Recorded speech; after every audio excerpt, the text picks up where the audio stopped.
Take heart, brothers! Fight in the Emperor's name!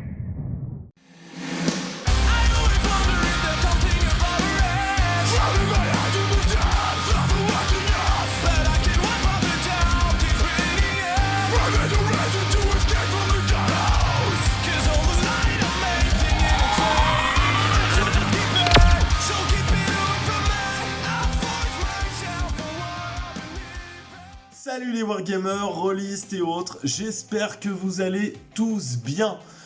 Aujourd'hui, je vous ai fait le tuto, première partie, le montage d'un décor W40K pour le jeu Warhammer 40 000, tout en extrudé, mais sauf qu'il y a un petit bonus sur ce tuto, il est démontable. On dit, oh là là, de l'extrudé, mais c'est trop fragile. Bah non, en fait l'extrudé, si tu penses bien à faire la chose, c'est pas si fragile que ça. Alors c'est vrai que ça peut prendre des pocs, tu peux faire tomber le décor par terre, bon. Mais j'ai tout prévu pour que vous puissiez les conserver le plus longtemps possible. Voilà le fameux décor en question. Et comme je vous l'ai promis, démontable. Hop là! C'est démontable. T'as plus qu'à les ranger dans ta boîte, dans une jolie malle, et ensuite, quand tu fais tes parties avec tes copains, tu reprends tes décors, tu les montes. Alors, l'avantage avec ce décor, c'est que j'ai fait le calcul financier. Un décor comme celui-là m'aura coûté que 8,90 €. Et beaucoup de montant. Alors, ça a mis un peu plus de temps que prévu pour faire ce tuto parce que je voulais vraiment vous réaliser quelque chose de génial. Je voulais vous réaliser quelque chose de simple. Alors, aujourd'hui, c'est vrai, on part sur un décor qui est relativement très simple. Mais quand on va le peindre et faire tout ce qu'il y a à faire sur les effets, je peux vous garantir que ce décor aura du cachet. Alors pour ce premier tuto, on part sur une structure simple. Donc je vous promets que pour les prochains tutos, je vous montrerai des décors un peu plus structurés. Donc, on va commencer ce tuto et je vous dis à tout de suite.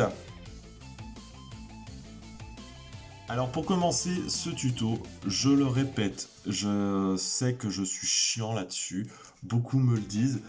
Vous voulez vraiment faire un ouvrage tout en extrudé, partez sur des bases saines, faites des croquis. Parce que comme je l'ai dit sur le premier tuto, et je ne le répéterai jamais assez, si vous ne faites pas un croquis et que vous partez à l'aveuglette, hop comme ça, vous allez faire une catastrophe.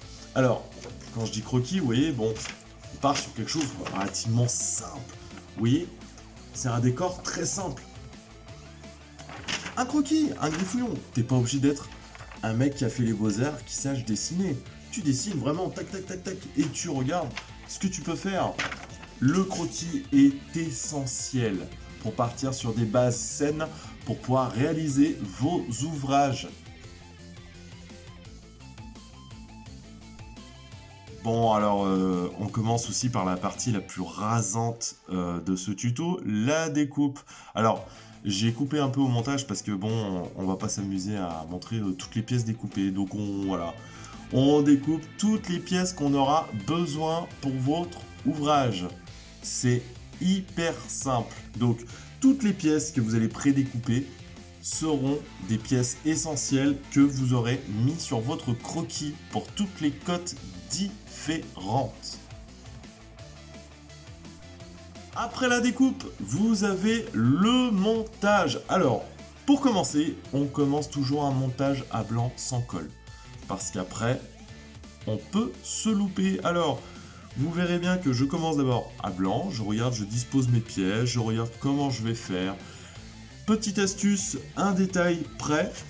Sur le croquis que j'avais dessiné, j'ai dessiné la vue en hauteur, vous voyez, de comment je vais fixer mes deux pans de mur sans pouvoir les coller, trouver l'astuce et le système. Alors, dites-vous bien, lors de ce tuto, je ne donne pas de cote. Pourquoi? Parce que vous pouvez faire à la cote que vous avez envie. Moi, je pars sur du Game Workshop, 5 pouces, la hauteur des étages. Voilà. Donc, vous pourrez faire vos ouvrages au code que vous avez envie. Là, ce tuto, c'est juste pour vous montrer les méthodes et les étapes. Donc, on part quand même sur quelque chose où je ne donne pas de cote. Parce que si je vous donne toutes les cotes, on va vite partir à s'embrouiller, voilà. Donc, pour ce tuto, n'oubliez jamais monter d'abord à blanc et ensuite commencer à coller toutes vos pièces.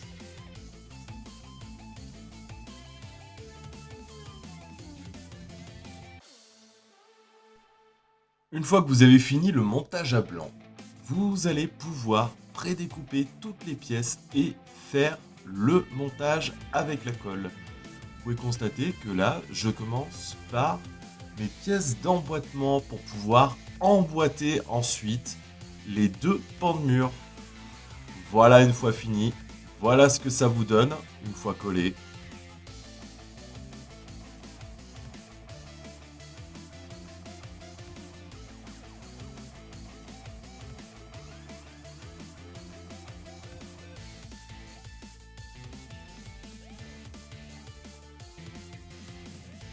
Et ensuite, vous testez, voir si ça s'emboîte parfaitement. Regardez. Impeccable. Donc voilà, ça s'emboîte. Eh bien, on va pouvoir commencer le pan de mur.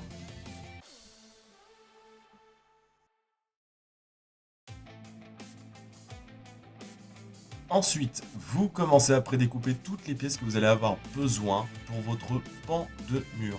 Alors là, vous voyez que j'aligne tous les murs ensemble. Alors pourquoi faire? Parce que tout simplement, je vais coller une languette pour représenter les fenêtres. Donc comme ça, toutes les languettes sont à la bonne cote. Ensuite, je vais tracer au cutter et ensuite au crayon des fausses fenêtres pour pouvoir donner une impression d'avoir des fenêtres fermées.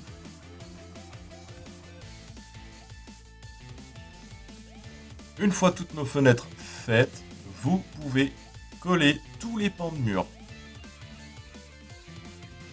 Et le résultat devient impressionnant à la fin. Ensuite, je vais réaliser la ruine. Donc je casse un peu, j'ouvre. J'enlève un peu les bouts de colle qui traînent. Et quand vous allez voir, je vais retravailler un tout petit peu les cassures, comme le tuto précédent, avec la maisonnette médiévale. On va travailler un peu avec le couteau, découper un petit peu l'extrudé pour lui donner un aspect vraiment cassé.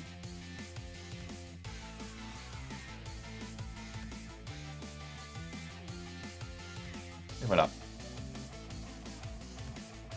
Donc, comme je vous l'ai dit, hop, avec le couteau, on donne des petits à-coups et on casse un tout petit peu l'extrudé pour lui donner cet effet de béton craquelé, de mur complètement explosé.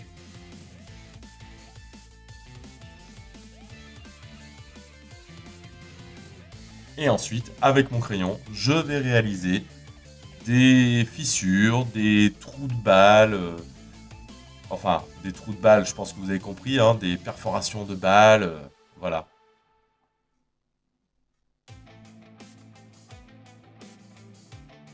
Une fois fini, je vais coller une languette tout en haut du pan de mur, tout simplement pour finir propre. Et ensuite, découper à 45 pour faire mon encastrement pour que mes deux pans de mur puissent s'emboîter correctement. Donc je prends les codes de ce que j'ai besoin. Et ensuite, pareil, on prend le cutter ou un couteau, ce que vous voulez. Donc déjà on coupe à 45. Et ensuite, vous cassez carrément l'extrudé. Donc vous voyez, je vais prendre le cutter, je vais faire un trait vraiment pas très droit. Et hop, et on casse l'extrudé et on lui redonne quelques petits coups, histoire de donner l'effet de cassure. Et ensuite, vous collez votre pièce.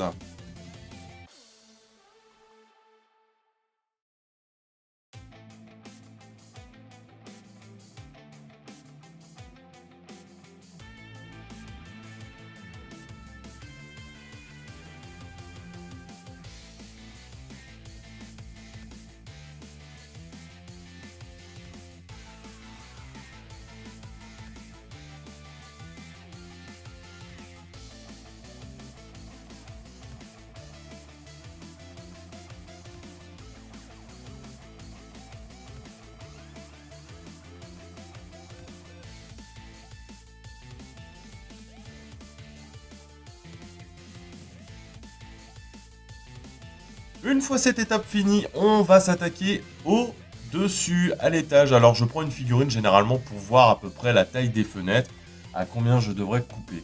Et en fait, chaque pan de mur pour le dessus, eh bien je vais le diviser en plusieurs parties. Donc le bas, donc je prends ma cote avec la figurine, et le haut. Et toutes mes pièces pour les pans de mur du haut sont toutes à la même cote. Et vous allez voir, pour le collage, c'est assez simple.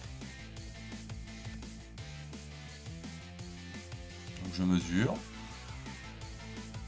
Et je coupe toutes mes pièces. Et ensuite, on va passer au montage.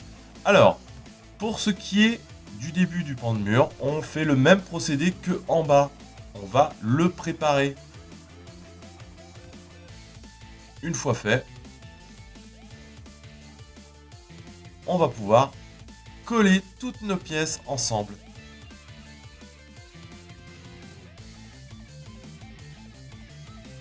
Une fois fini, vous raccordez les deux étages ensemble. Et hop, c'est aussi simple que ça. Vous allez voir que même les poteaux, vu que vous avez coupé tout à la même cote, que vous avez vos cotes précises, tous les poteaux sont alignés entre eux.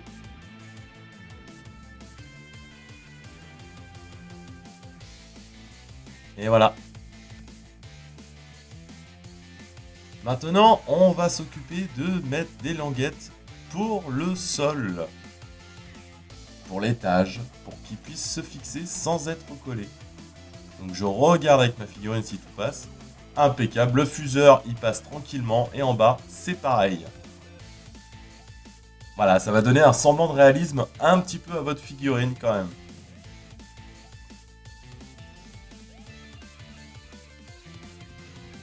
Je colle deux languettes pour pouvoir faire transférer mon étage. Donc avant de coller, comme je vous l'ai dit, vous faites toujours un test à blanc. Vous voyez, hop, c'est tout bon, ça passe, ça rentre.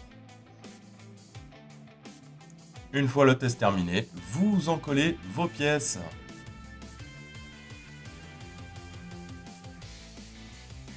Et voilà, on est prêt pour l'étage.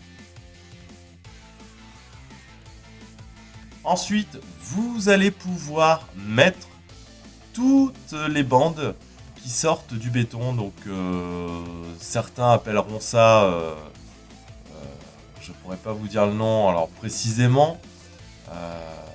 Moi généralement j'appelle ça des poteaux extérieurs.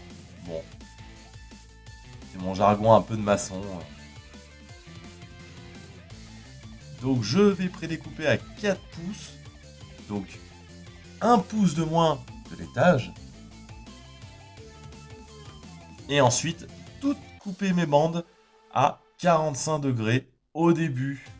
Et ensuite, vous en collez sur les poteaux et les montants.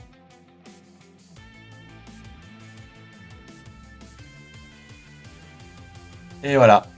C'est aussi simple que ça vous donne un petit bâtiment Warhammer 40 000 qui représente un peu le thème du jeu.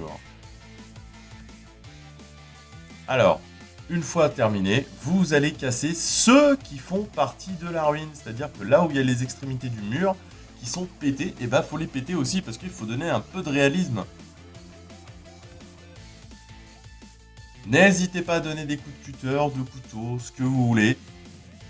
Vous inquiétez pas, une fois la peinture faite, ça rendra vraiment bien.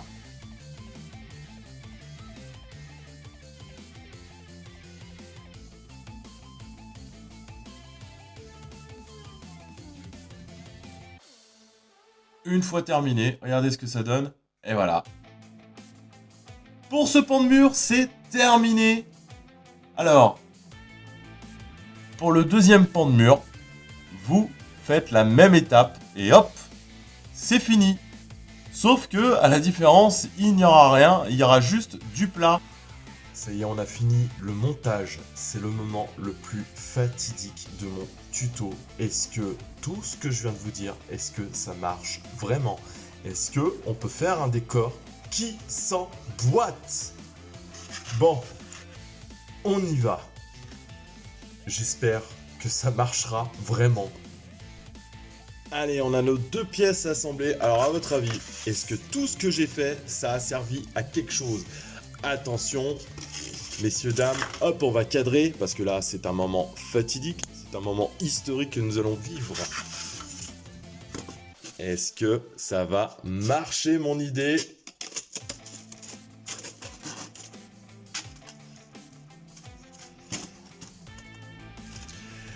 Et ça marche! Il est emboîté! Franchement, je m'y attendais pas du tout, mais alors là, je me suis dit, wouhou! On va faire la fête là. Ah, franchement, on va faire la fête. Je sens que ce soir, je vais sortir au resto. Je vais aller franchement faire la fête. Regardez, c'est pas nickel ça. Franchement, on n'est pas bien là, les filles, hein?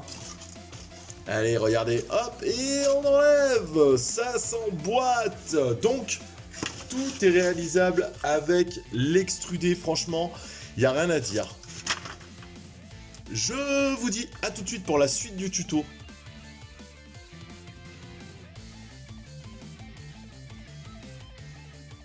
Alors comme vous avez pu le voir, je suis assez satisfait du résultat. Maintenant, on va s'attaquer au plancher. Alors qu'est-ce que j'ai fait? J'ai pris une plaque. Vous pouvez prendre du MDF ou du médium, ce que vous voulez. Moi, j'ai pris une plaque rigide. Donc, j'ai pris quand même... vaut mieux utiliser une équerre pour faire ce genre de choses, pour avoir quand même un plancher bien droit. Ensuite, pareil, vous dessinez et vous sculptez votre plancher. Et voilà, la figurine est dessus. C'est parfait, impeccable. On peut même mettre une unité, alors peut-être pas de 10, mais de 5. Mais tout dépend de la taille du bâtiment. Voilà, vous avez fini la première étape de ce tuto, le montage et collage et assemblage de nos pièces. Donc si vous êtes arrivé jusqu'au bout, vous pouvez vous en féliciter. Et on démonte. Et c'est impeccable. Cette première partie du tuto t'aura plu. Alors, si ça t'a vraiment plu, inspiré même, tu peux liker la vidéo, n'hésite pas à t'abonner et à partager cette vidéo. Voilà. Alors, pour conclusion, comme je l'ai dit, ce petit décor en soi n'aura coûté que 8,90 € et quelques par là. Ou 8,50 €, je ne me rappelle plus exactement au niveau des calculs. Mais voilà, tu en fais comme ça, tu en fais une dizaine pour ta table, et ben je peux te garantir que ta table te reviendrait à 80 balles au lieu de 300 balles ou 200 balles de décor. Voilà. Et l'avantage, c'est comme je vous l'avais promis, ça sera du démontable. Tout déboîtable. Je vous dis à très vite pour la prochaine partie de ce tuto, partie numéro 2. C'est la mise en peinture, effet, et on va lui donner du cachet. Sur ce, je vous dis à très vite et n'hésitez pas à me contacter par mail ou par Messenger sur la page Facebook qui sera en description de cette vidéo, ou par Instagram, par tous les moyens que vous voulez. N'hésitez pas à me contacter si vous avez des questions. Allez, sur ce, je vous souhaite une bonne journée et bon jeu comme on dit.